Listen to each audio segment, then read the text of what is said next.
நம்ம எதிர்பார்த்தது என்ன? வியும் காவும் சேர்ந்து இன்டர்வியூ கொடுக்கணும் அப்படின்னு. இப்போ வந்து கா மட்டும் இன்டர்வியூ கொடுத்துருக்காங்கங்க. என்னங்க இது லாஜிக்கு?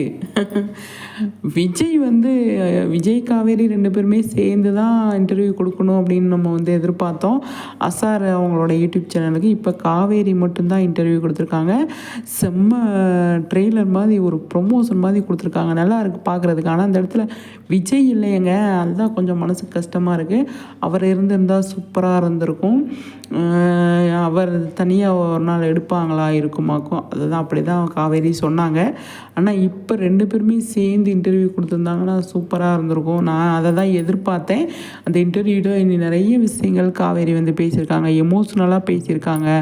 அப்புறம் வந்து அவங்க 2 பேரும் ஃப்ரெண்ட்ஸுன்றதுனால நிறைய விஷயங்கள் ஓப்பனாக மனசு விட்டு பேசியிருக்காங்க போல இருக்குது. நல்லாயிருக்கும் பார்க்க.